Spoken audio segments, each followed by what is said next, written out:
Welcome back to the Shine Within podcast. I have a very special guest today. She's a relationship expert. Her name is Michelle Hoffmann. She is a master life and relationship coach, helping people get the tools they need to improve every relationship to live their lives the way they've always desired. She is a two-time international best-selling author of the books Life Worth Living and New Management Blueprint, sharing the secrets to creating magnetic interpersonal connections, improving your personal life, and increasing your professional success. Her corporate career includes helping organizations improve their client and employee relationships as a portfolio manager, business development director, and a social scientist at Stanford University. Wow, so you were in the Bay Area. I'm in the Bay Area. Oh, awesome. Yeah, we're neighbors. Yeah, I actually worked at the I still work there actually, at the Four Seasons Hotel. I'm a massage therapist over there for about 16 years. That's brilliant. That Yeah. is brilliant. I love knowing that. You have you must, your hands can probably sense a lot of information about people with that somatic connection and touch. It's Absolutely. an incredible skill. Thank you. And I'm so happy that you're here. Thank you so much for joining me today. Thank you so much for having me. I'm so happy to be Of here. course. So I would love to learn more about you and your background and what got you into coaching. Hmm. I never saw coaching as an opportunity. I went on, the life plan of what you should be doing and how you should be educated and the job you should have. And all I ever wanted in life was to be in this amazing, healthy relationship with a partner who together we could share life's challenges and celebrations. We could build a life, a family, a home together. And it took a little longer than I thought to find him. But I'll tell you, wrong dinner seating, wrong dinner table. And he knew by the end of the meal that I was the one for him. And it took me a little bit longer. Later on the dance floor, he was brave enough to kiss me. And I did what every man dreams of when he kisses a woman. I laughed. And unfortunately, he was brazen enough to ask, "What's so funny?" And I said, "My whole world has changed. My life was going down the path this way, and now it's going toward you. And that's what every man dreams of when he kisses a woman." And we were together pretty much at that point from then on. And we built a home together, and we built a life together, and we built a family together. And it was not showy. It was not extravagant, but it was perfect for us until he died.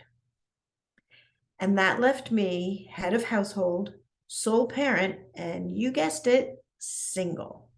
And this was not in the plan. This was not in the script. And that put me in a situation where I needed to rebuild my life, and I didn't have my partner to help with it. So I built an advisory board of people of when you're busy taking care of everyone and everything, who's taking care of you? So I found my subject matter experts, my emotional support, my accountability partners, and people who would leverage their success for mine. And I started to rebuild. And then I did that for the children. And I started to put together these tools that were really helpful. And then a friend of mine had a similar experience. So I helped her and her children through it. And then my whole community was like, "Oh, can you go help them, help them, help them?" And I'm like, "No, I need like two jobs now." And everyone said, "This is your job.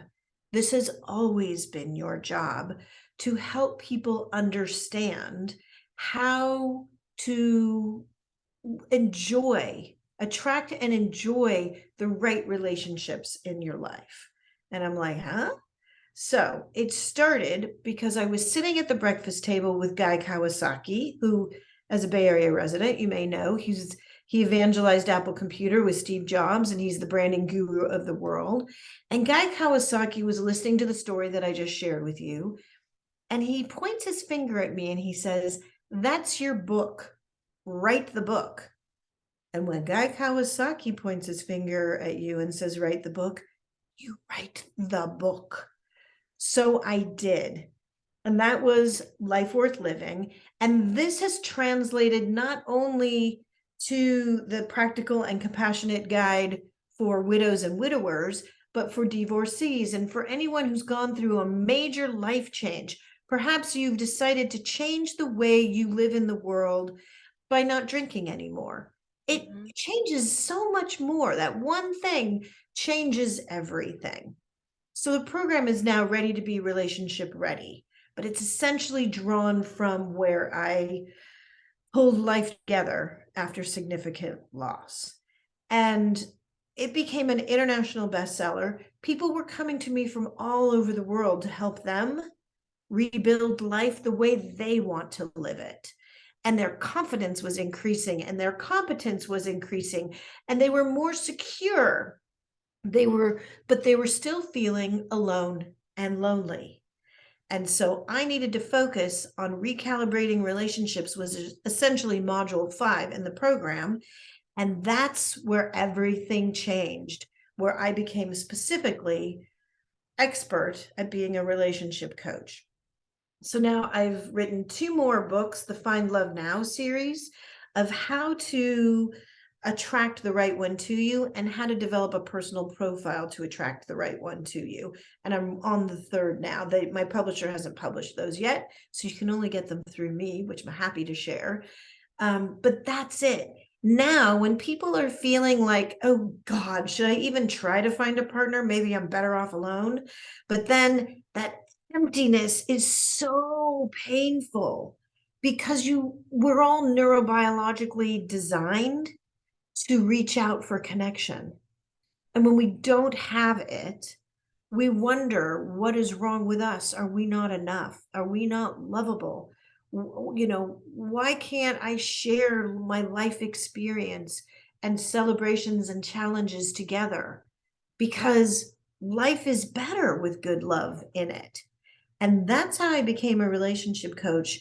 And I'm telling you, this week, I've got another client who found the right love for him.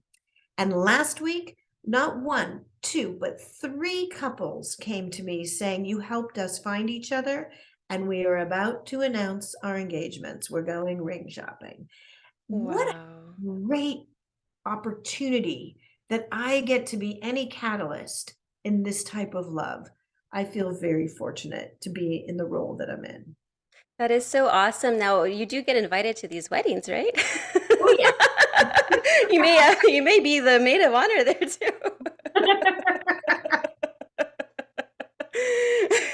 Yeah, these are some really good life celebrations.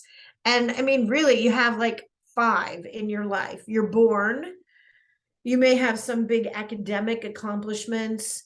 You may decide to partner with someone. You may bring academic or professional accomplishments. You may decide to bring people into the world through you, either related by blood or related by love, and then Mhm. you die, and you're not really present for these 2. So let's do big celebrations on the other 3, right? Right. Yeah. What is your secret? What is your secret sauce here? I To will tell you. Would you like to know? This is. Yes, because let me tell you, okay, I'm gonna tell you right now.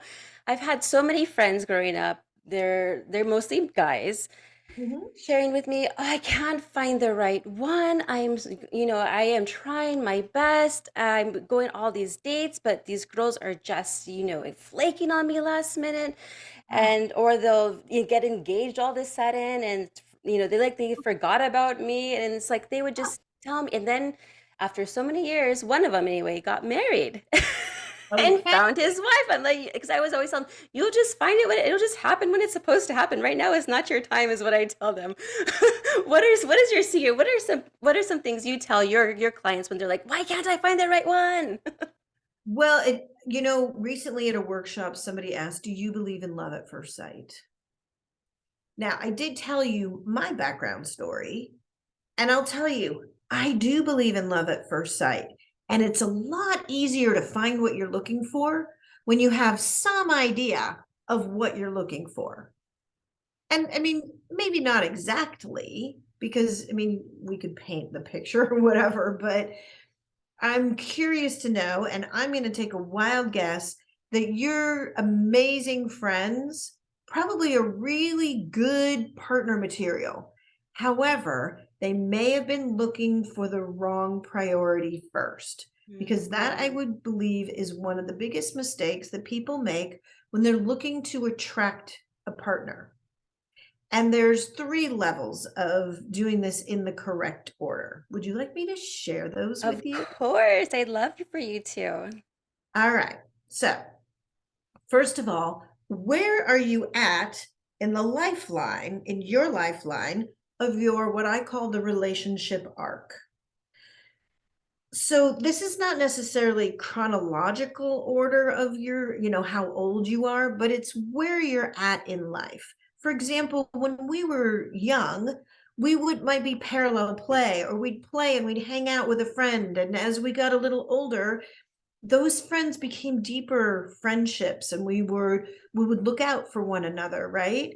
So then as our ability and capacity to develop deeper friendships and relationships grew, we could have more meaningful connections with people, right? Mhm. Then maybe you want to invite a partner in to have adventures and share life experiences together. Maybe you're going to grow your career. Maybe you want to build a home. Maybe you want to build a family, so you can see where we're at different points in life. Maybe you're at the point where you've done all of that. Now you're looking for someone to share adventures with as a companion. So where are you at in that spectrum? And understanding like the intersection where someone else is also, and what you would both like for the rest of your life.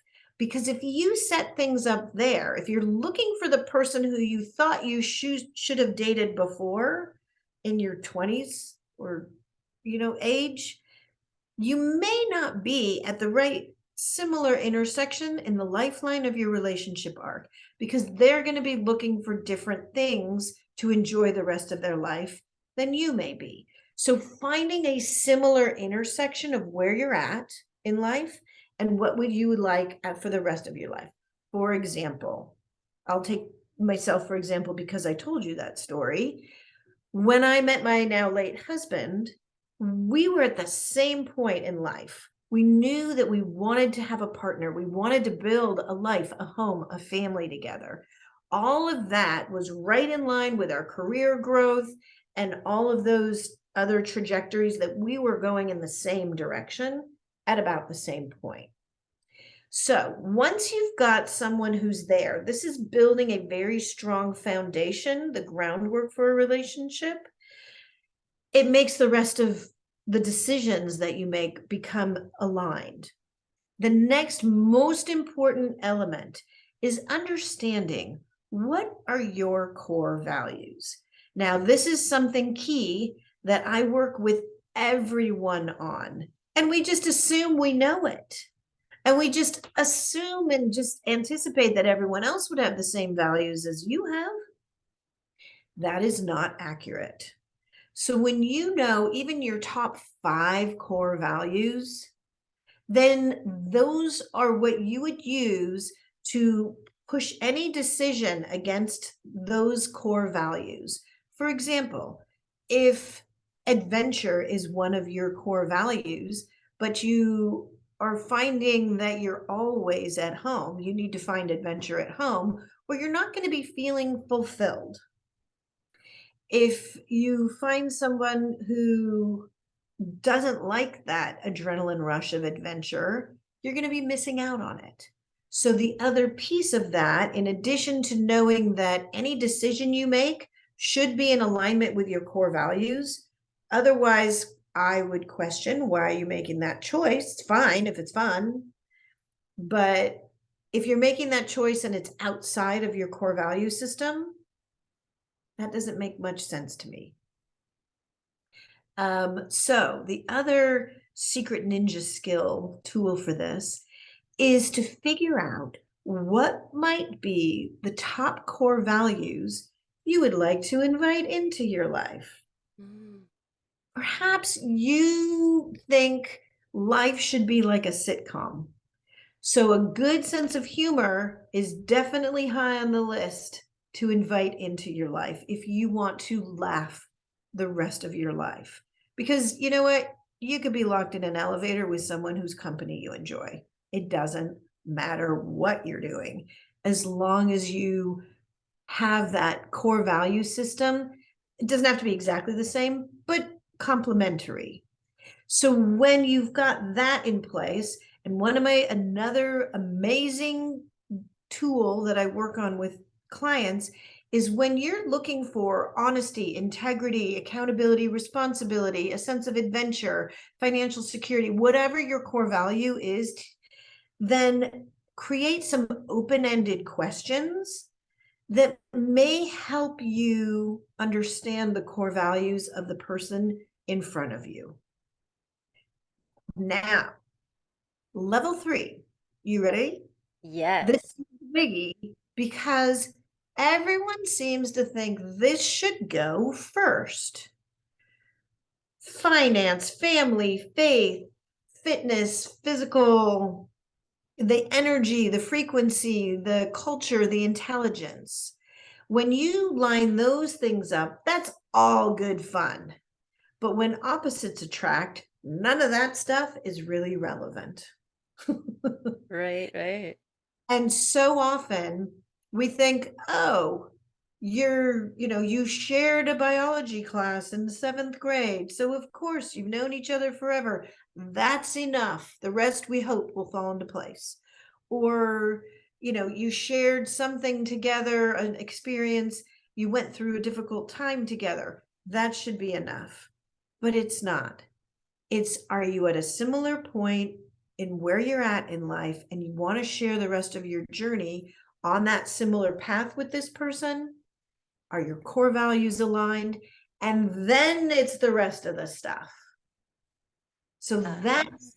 one of the big secret tools that I really work on with people, because they topsy-turvy it all out of order and I hope it works.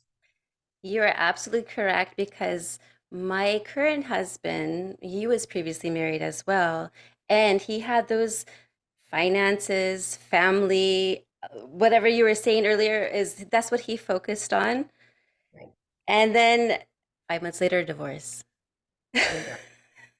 And now many years, fast forward years later, when we've met, it was more about our core values and the time of life that we were in together. And it just aligned perfectly because we both had little boys around like a year apart. And he started asking me, hey, because we were going to the same church together and we were serving the homeless and we were on different teams. But his son was in my Sunday school classroom and I remember his face. And so I went to him and like, hey, I know your son. He's so cute. And oh, my son. So what was nice is that it did bring the family together eventually, but we really focused on our core values, like you said, which sure enough, exactly where we were at, it was very much aligned in life. Yeah. And you nailed a bunch of them because you both value family and faith and philanthropy. Bam, bam, bam. Awesome. That Yes. changes all the ways that you make decisions. And when you basically, all relationships follow the same cycle. Would you like to know what that is? Yes, please. I'm writing notes down too as Yeah. well. So all relationships go from chemistry to casual to committed. And what you were talking about continually pushed you forward into the chemistry phase of the relationship. So first the law of attraction. I'll diagram out what happened. The Yeah. law of attraction brought you together and you were like, oh, your son is so cute. Okay, well, anyone who likes our children has to be good, right? So you made the connection, you acknowledged something that you can't just Google. So that's automatically going to get his attention, throwing him into the chemistry mode of a relationship. Again, first of all, I mean, you're gorgeous. And he's like, oh my God, this beautiful woman is saying something that my prodigy is also so adorable. This is all good, right? Oh, So all in the positive. And that strikes positive motor neurons. So that's creating a positive environment and situation. Then it also incites all of our hormones. So you get this organic high. It's an adrenaline rush, the serotonin, the oxytocin, which is the love and cuddle drug.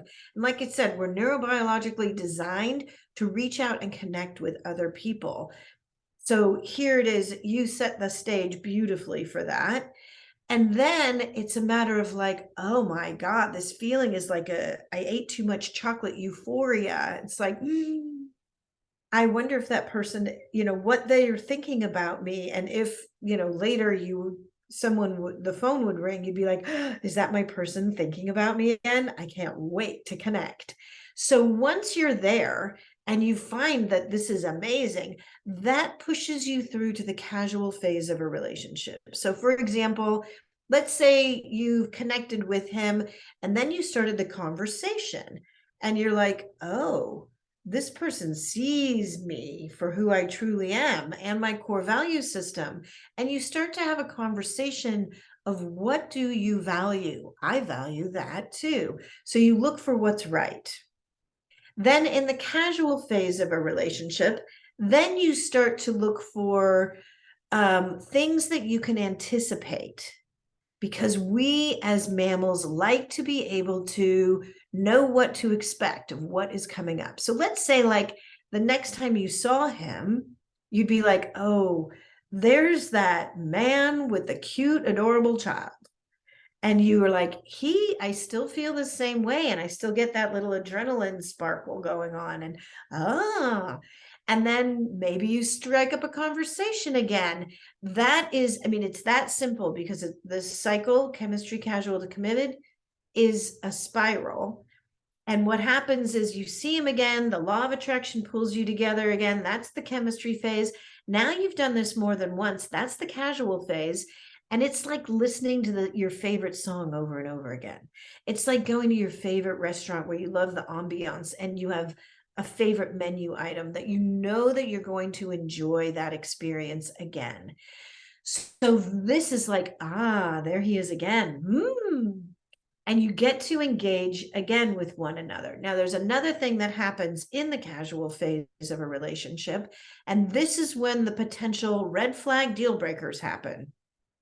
So if he says, wow, thank you for the compliment, I am happily married, or my wife is da da da da da, you then would be like, oh, okay, I know now where I fit in this relationship. He's a lovely man with an adorable child, and I'm going to take a step back because he's engaged in a relationship with someone else in that way. It doesn't mean that you can't connect and think he's amazing and all of that, but that could potentially be a red flag deal breaker in what you thought might happen.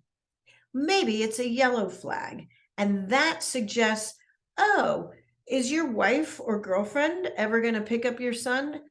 Oh no, I'm single.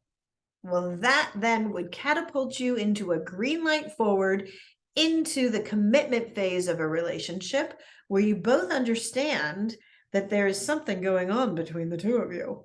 And it's very, very good, which, voila, no surprise, moves you forward into the chemistry phase of a relationship in a whole new way, because you are something new now. Your identity has changed. You have found someone who's intriguing and you want to know more. That's then the relationship cycle becomes a spiral. And would you like to know how to up level a relationship? Yes, let's learn about up leveling.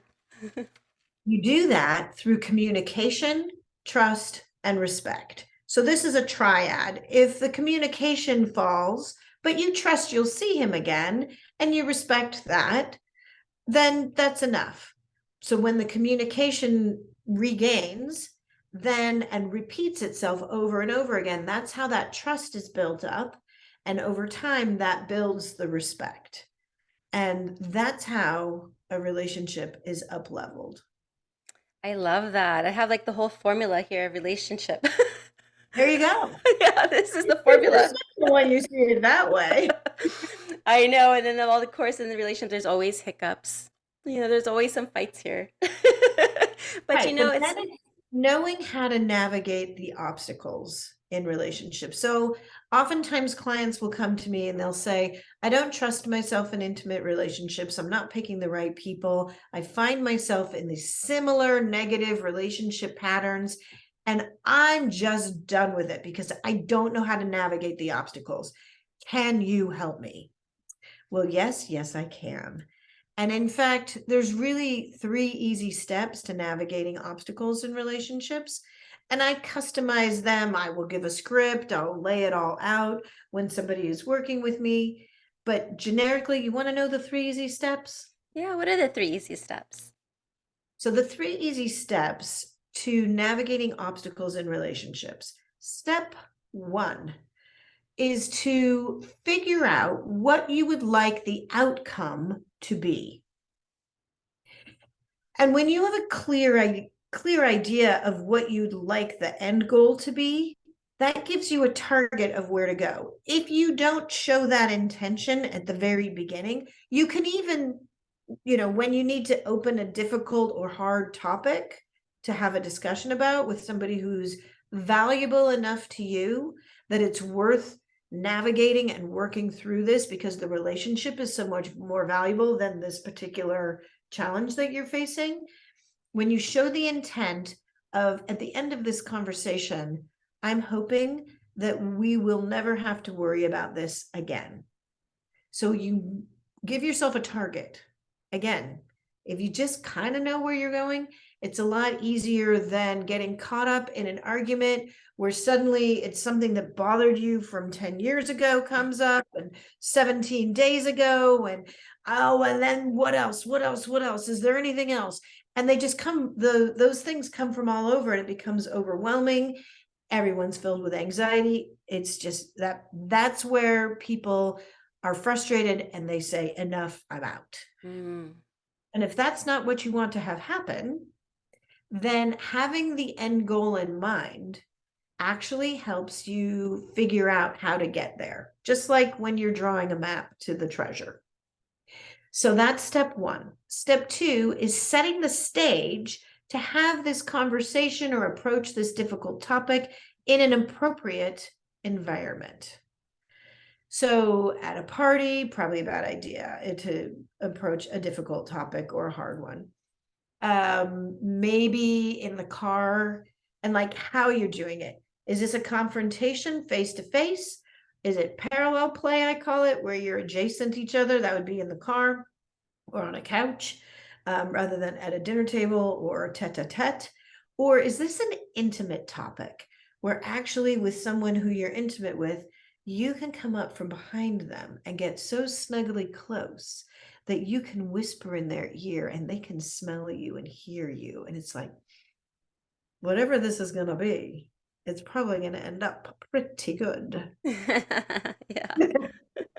So, step 2 is setting the stage and then having the conversation, inviting what else? Is there anything else? To get to the step 3, which is you're not there until you get to the conclusion that you were looking for. I had 2 clients call me one week, and they each needed to approach a difficult to impossible topic with their partner. One was girlfriend, boyfriend, the other was a married couple. And they called me up and they said, "Whoo, this one's tricky. It's not obvious. I need the 3 easy steps." And so I gave each of them their respective 3 easy steps to the challenge they were facing. And I said, if you do this right, you're going to be having great sex tonight. So not only will you not break up, but the intimacy is going to be like you've never had before. And so the first one called me the next day and she said, we did not break up. I did the 3 easy steps exactly like you told me, and we are closer than we've ever been. Oh, wow. And that means you can get through challenges together, and then difficult topics. You're not fearful to approach a difficult or hard topic, which, by the way, life is filled with difficult and hard topics. You want your partner to partner with you and face the challenge together, rather than being uncertain or worried to bring that topic up. The second one She did not follow up with me the next day or the day after. And I started to wonder, I wonder what's going on. But I waited. On day 3, she reached out to me and she said, I did the 3 easy steps. I did them exactly like you told me. Oh. We are not preparing for a divorce. We are closer than we've ever been. And we've had 3 days of great sex. I couldn't call you before now. That's great. She was too busy. She was too busy getting busy. Yeah. I'm like, awesome. Happy for you. Yeah, that's something when you like to hear, like why you haven't called is because they're so happy and in their bliss with with their partner that they had no time to follow up with you. That's great. I'll wait. I'll wait on that one. That is fantastic. Now, do you conduct workshops or classes? I do. I do conduct workshops and classes as well as I work one-on-one with individuals and couples. Because life is better with good love in it. And there's no one who taught us this stuff unless you had Right. parents who were in an amazing relationship who role modeled it for you, and they then shared that with you so that you would have the skills and the tools. Nobody teaches us this stuff except I do now. But it's like, how are you supposed to learn?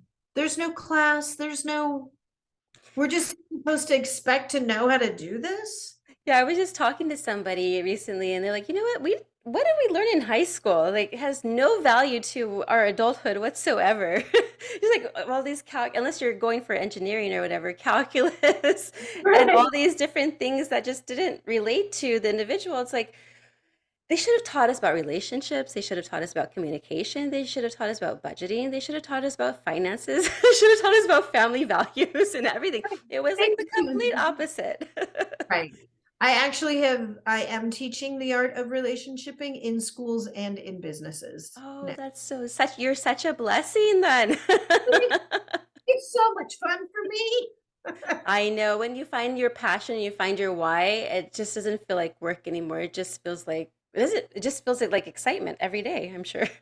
Right. And that's what people as far back as 4th grade, like I said, have been telling me that I've been doing this my whole life. So if that's my natural, I call that returning to your factory setting. This is my factory setting that that people trust me because I can actually safely help them, even when they need to be vulnerable.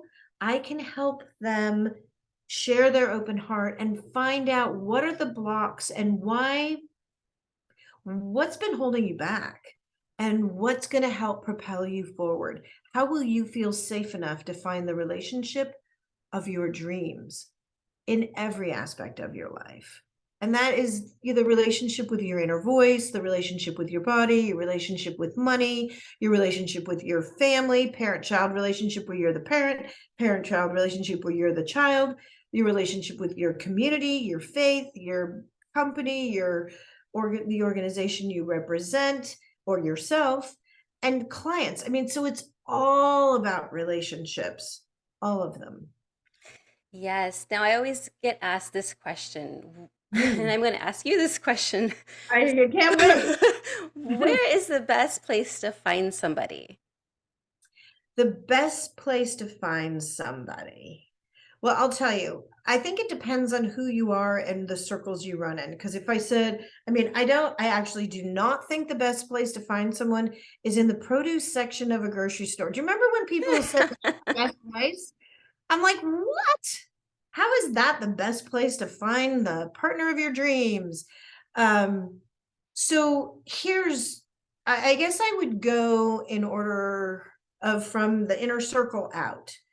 If someone in your inner circle who knows you so well knows someone else who has that same point, in their relationship cycle, same value system, and then all the other faith, family, fitness, intellect, frequency, culture, any of those things in common. So if someone you trust connects you, there's probably some validity to that. I see. So I've met so many people. I used to do surveys, just informal surveys. How did you meet? How did you meet? How did you meet? And so many people met on blind dates set up through friends, or they met at a party that their friend threw, or at a wedding, because those are all really important, close inner circle people. Mhm. So if I had to choose, I would choose, at a big life celebration of somebody you care about, because we tend to attract people with those similar value systems. Now, I'm going to tell you, I actually think online dating is both amazing and terrifying. I was just going to ask you about online dating because I actually never had the, I guess it's good or bad, I don't know, but I never did any online dating ever. So I'm not familiar. When people ask me, I'm like, I'm sorry, I have no idea about it. But yes, please share your expertise when it comes to the online dating world. So if you can meet someone organically in the wild, just in person, I would say that's even better because a whole bunch of stuff is cleared. However, to be able to have a forum to meet people outside of your network is such a brilliant gift. And we overlook that we would never have been able to meet these people had this system not been established. So you'd be stuck within your network of choices. Now, there is good and bad in that. And I believe that online dating is a lot like junior high, where our hormones are floating everywhere, rushing, and oh my God, one arm is growing longer than the other, and we're just out of sorts, and it's so uncomfortable. So, yeah, I think it's as gnarly as puberty. I really do. And people make mistakes. Oh my God. And guess what? You can make mistakes too in online dating, and hopefully you learn from them. Right. But it's also a lot like going into a densely populated city. And if you are aware of how to conduct yourself in a big city, you're going to be better off when you're conducting yourself in a densely populated online dating environment, because you're not going to get involved with everyone you encounter. Just like when you walk through the streets of Manhattan, for example, you don't have to have sex with everybody that walks by you. You just don't. In fact, you don't have to pay them any attention whatsoever, even if they look at you and go, "You're hot." That you owe them nothing. You just go, "Thanks." And that's enough, because you're looking for something very specific. You're looking to be your genuine self. And that's really hard to do, because you want to send out a message of who you truly are, so that the right person is going to be attracted to authentic you. And one of the biggest mistakes in online dating is we want everyone to like us. So we say, "Oh, I love to hike and catch a big fish and take selfies in the bathroom with a cap and glasses on." And it's like, wait, what are you doing? You're not showing who you are. So be true to who you truly are, and don't get distracted by the sparkly objects of who you might be to attract someone more. And please, unless you want your communication to be based on throwing sex at someone, throwing sex is rarely the best first move, because that's then the groundwork you've set the foundation for the relationship to be. So, um, being able to develop a personal profile that's understanding who you are in the world and becoming relationship ready, so you are confident, competent, and you've got your self-worth and self-value intact, so that no matter what anybody else says or does, it doesn't matter, unless that someone is interesting to you and interested. Then you can pay attention. But for the rest of it, you're walking through a big city. Don't pay attention to what you don't need to pay attention to. Do not waste one moment of your precious life on the wrong people. free them up to find the right people. You find who you are looking for. So when you dive into the dating pool, knowing your relationship ready really helps, because otherwise, if you're looking to be saved, somebody may drag you down with them. Mm-hmm. Understanding what it is to be relationship ready, it's easier to identify other people who are also relationship ready, and you won't get caught in the riffraff. So those are really key things to consider when going into the online dating world. Knowing who you are, knowing, like, being able to read a profile or images to see who's really just not even there, or it might be catfishing or whatever, because those things are real there. Mm-hmm. So be able to identify them so you swipe left and don't need to worry anything except, whoosh, that was enough time to spend on them. When you find somebody who is interesting, do you have the skills to engage in a conversation? And also, as I had mentioned earlier, knowing the core values of someone you'd like to invite into your life. Mm-hmm. You can ask those open-ended questions that give an idea of what are you really about? What is valuable to you? What are your priorities? What brings you joy? If you had to share an unfortunate truth, would you sugarcoat it or would you tell it like it is? Because if honesty is important to you, you would really like the answer to this question. If family is important to you, how do you, or faith, how do you enjoy the holidays with your family members, or do you escape? What are you about, kind of thing. So, rather than someone just going, hey, and then make sure that the dialogue is about the same give and take. Do not write your autobiography and then they go, cool. Ugh, that's so make sure that there's a dialogue between two people as opposed to a dissertation. And then when you find that this person may be interesting enough and you're curious enough to meet them, either on the phone or in a virtual call or face to face, I would recommend inviting them to demonstrate that they are who they say they are. And that can be, would you be open to sharing a Facebook page, a LinkedIn page, a professional page, something to demonstrate that you are who you say you are. If they think that's rude, disregard them.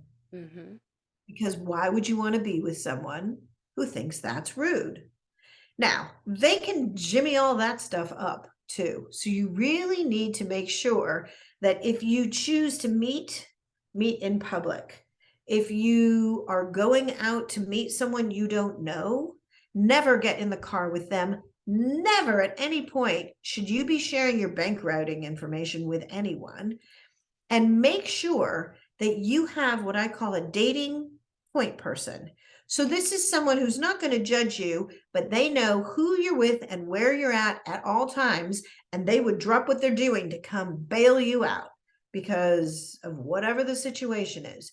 You don't want to put yourself in a compromising situation. So put those things in place.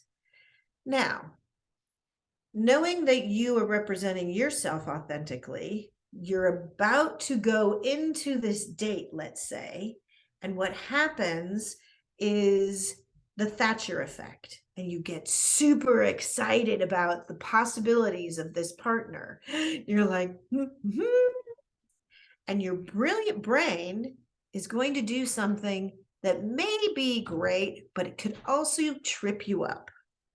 And that is, it's going to fill out the picture of what you could possibly have your life be like with this other person. And the fact is, that might be accurate, but your brain is going to fill it out the way that you want it to go. So when you walk into the room and you pause and you take a breath and you scan the room to find your person and you lock eyes with them, and you find they're not at all who they said they were, you're going to be really disappointed. I've So, heard so many stories like that uh-huh. where they're like, "Hey, you're like 20 pounds heavier than your picture, or you're 20 years older than your picture." Yeah, you're 100 years older, you're 100 years younger, you're 100 pounds heavier, you're not at all who you said you were. What? So really, if they're going to misrepresent themselves, that's not going to be the last time they misrepresent themselves. And they're doing it in all good intentions to find somebody. But in reality, you really want if you're feeling alone on your perfect island and you send out a message in a bottle, the message that you get back is going to be a great partner only if they're being who they say they are. Because I mean, I don't know what would be the ideal that everyone Brad Pitt, but in reality, dating Brad Pitt would probably be really hard. Excruciating. I No way mean, to it keep up. appears that, sorry, buddy. He already knows that it's hard to date him. Yeah, he already knows. He's got a busy lifestyle, and Yeah. when would you get to be the sparkly object? Because he's going to get all the attention. So, and if you're okay with that, realize you're going to be in the limelight and people are going to find out what's wrong with you because they want to be in that picture right next to him. So it actually takes incredible fortitude to be with a celebrity, to be with somebody who's exceedingly accomplished, intellectually, physically advanced, like an athlete. So, I mean, it's not an easy job to date somebody with that level of fame and acclaim. Seriously, yeah. For me, I always used to choose, this is when I was younger in my 20s. Always used to choose guys that were a little bit less than me because I was afraid of like getting hurt in a weird way. But I was all messed up in the head because I was Oh, drinking were they able to hurt you after all? here and there, but I moved on very quickly. It was like maybe I just kind of get my guard up that way. Right. So that would imply to me a potential avoidant attachment style because you're protecting yourself. So if you're with someone who you perceive who's not quite at the same level or higher in the social hierarchy, then you're going to be okay if it doesn't work out. So you were setting yourself up to have fun and for failure. Exactly. But it is knowing that you're doing it. But let me tell you, Michelle, like seriously, like back then, I guess I was drinking a lot of alcohol and my mindset was not my mindset, it was somewhere else. Partying all the time, meeting people, casual dates here and there, whatever. And that was my lifestyle. And then once obviously none of those relationships worked. And it wasn't until then I quit drinking that I realized, oh, who the heck am I? I had to find Right. out who I was. Because all Right. these years I was masking myself with booze and drugs, and I didn't know who the heck I was. What is something that you can tell women? Because I know we have a lot of listeners who are in recovery and or sober curious, want to quit drinking. What would you tell to those women? How did you find your true self and your purpose? Right. It's a beautiful question. And I think that people use alcohol or vices to escape because maybe externally they were not told that they are enough and that they are not lovable. Hmm. And that I think is what you're talking about. If you are going to go out and party and that's your lifestyle and you'll have relationships, it could be that you're trying to prove that you are enough and you're trying to prove you are lovable. And to take the risk to say, you know what? I have one life and I want to actually have a relationship with myself to know that I can have a relationship with others is a huge gift that you can give yourself. But it's not one that you can understand necessarily, and you can either agree or disagree with this. I'm curious to know until you get there because you have to give up a lot. It's not an easy path to say, okay, I am going to try this out and see who I truly am. And to look in the mirror and be okay with who you see in reflection, there's a lot of uncertainty there until you actually get there. Would you agree with that? Yes, and I also noticed that back then when I was drinking, I was dating people who reflected myself, and which, of course, was not the right person for me because I wasn't the right person for me. And so, like I said, so it wasn't until then later on, I wasn't looking for anybody at the time. It just so happened that my husband came into my life. And I just did not want to date anybody. I was like just figuring out who I was. I felt like, wow, this guy is PhD. He has a higher caliber. He's like, okay, I'm like, okay, well, maybe this is a good sign because this is a reflection of who I am now, like someone who is a higher caliber. And so I'm like, yes, I'm just going to give it a shot and go for it. And I felt that chemistry. I felt those butterflies. I still get those butterflies. We still have fun, and we have a loving family, and we're just so blessed that way. And but it wasn't. I mean, of course, we always have our little tips and whatever. Those are normal. But how you taught earlier about how to see the solution instead of the conflict and see where we want to go. I mean, you're working, knowing that you're with a partner who wants to work all the way through any challenges, that's a forever partner. Yes. It makes all the difference in the world. There's no threat, there's no risk, there's no failure in bringing up a very difficult topic. There's no fear of it. There's no, oh, I just need to accept the good parts of this partnership and just, disregard the rest. None of that. So when you know who you are and how do you find that, then you're diving into the dating pool as a strong, attractive individual, as opposed to let's just experience swimming. Because it's a very different relationship where you can raise each other up. You maintain your identity and individuality, and together you're creating something more. And that's something we all want, but we see it like that's the movie moment. That's the fireworks. That's the what songs and sonnets are written about. That's what artwork. That's what, it's like we all want that, but how do you get there? And as you were pointing out, knowing that you are enough is a big, big part of that. And the fact is, you are perfect and enough exactly as you are. And being able to accept yourself is the first step to knowing that someone else will also accept you with all of your quirks and imperfections. That's what makes you interesting. That's what makes life fun. Yes.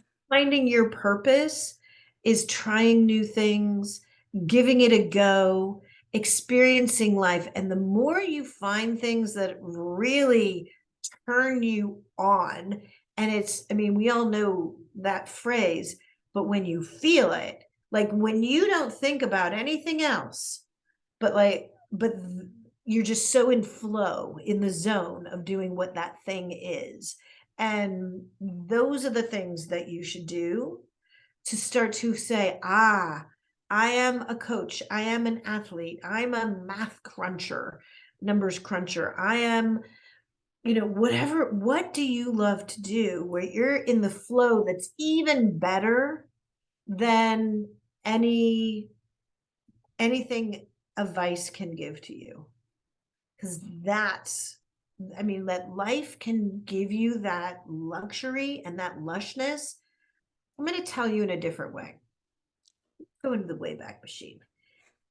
So this is the science of it. When you are bringing in information into yourself, how do you take in information? Oh, you're Through, asking me. yep, I'm asking. How do I take in information? Can you give me an example? Like, I'll give you the answer. Through your senses. oh, okay, that type of Literally, how information, do yeah. you gather information from the world around you? Through Intuition.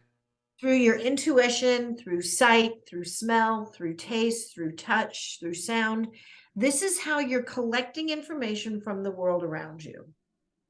All of that information comes in and is data into your brilliant brain. Mhm. Like, don't numb that up. We need to know what's going on.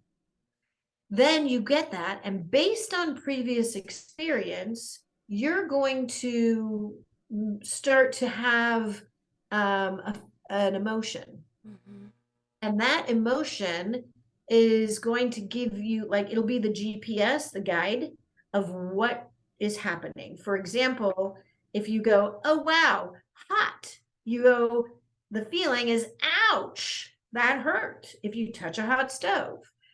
So that's how you take in information and you process it in a very simple format. So then, based on the outcome that you want, that's when you get to start, you pause for a moment and decide which way should I behave to get the desired outcome. Now, as you do that through your life, you do it without, you're thinking so fast, you don't even realize you're thinking about these sorts of things. But at some point in our lives, we're born and we can't take care of ourselves. Someone is taking care of us, and primarily they're taking care of 7 things. They're helping you to regulate your body temperature, too hot, too cold, food, water, so you're staying hydrated. Do you need sleep? Do you need stimulation? Do you need love? Are you hurt? I think I said one twice. There are 7 things. So when you're born, you've got someone in your family, your group, your community, your tribe, whatever, helping to regulate those things. At some point, as you mature, we hope that you can start to take care and regulate those things for yourself.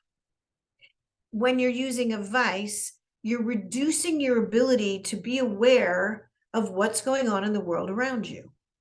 So imagine that your life just went from color to black and white.